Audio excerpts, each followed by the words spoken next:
The world is being set free. A lot of chaos, a lot of disruption, a lot of confusion, and a lot of danger. That's what happens when you put order into chaos, into evil, which spits off chaos.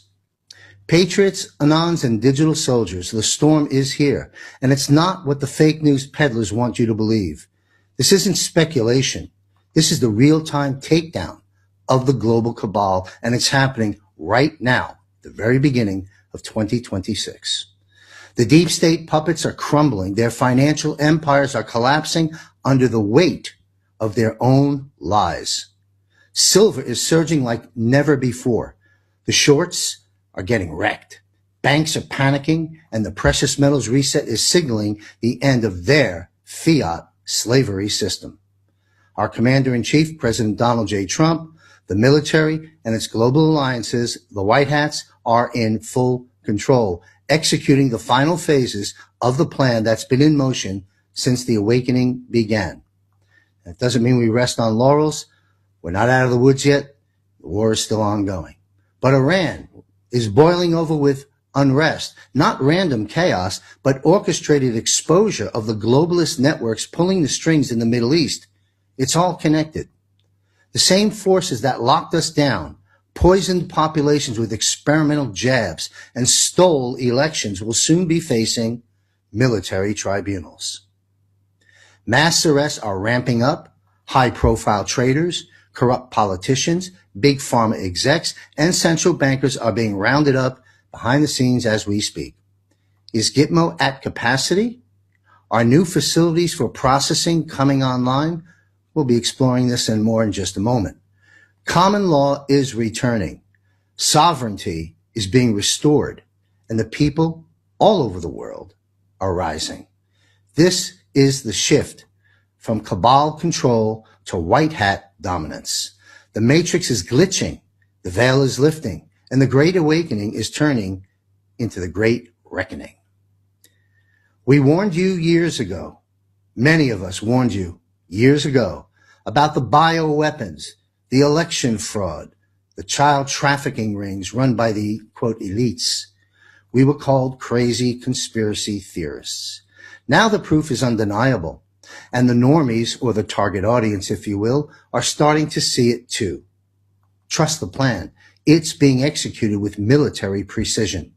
Military intelligence is running the show, and President Trump never really left office. He's overseeing the final mop-up now. Hold the line. No fear, no retreat, never give up. The world is being set free, one exposure at a time, one JAG and Gitmo adjudication at a time. And in my humble opinion, the next few months will bring seismic revelations, black swan events, market resets, public disclosures that will shatter the illusions forever. Yes, the world, one step at a time, is being set free. And nothing can stop what's coming. This is God ordained. Nothing can stop what is coming. And yes, the best is yet to come, as the dawning of the golden age is just around the corner. We are en route to bringing justice and setting humanity on its God ordained course correction. Having said that, let's bring our esteemed panel on, and we'll jump right into the heart of the matter. I want to thank you, gentlemen, for being here. Before we get into a lot of the issues of the day, I've got some pointed questions concerning Gitmo, which we will get into in just a minute. But before we do, let's discuss the plight of Tina Peters. This completely innocent Gold Star mom was just recently assaulted by an inmate who incidentally stabbed her fiancé 3 times. While this inmate assaulted Tina, it is Tina Peters they sent back to solitary confinement, while the one doing the assaulting was returned to her standard cells. I come to understand. The American people are furious about this and praying for Tina's release. We've discussed her case on this previous Eyes on Gitmo panel, but are there any updates concerning this case? And I can tell you, gentlemen, the people want to know why President Trump's hands seemingly are tied, and why we simply don't send in, let us say, the special forces and free Tina now and sort out the details later. And I know that's a fired up statement, but I know that that's what millions of Americans are wondering about.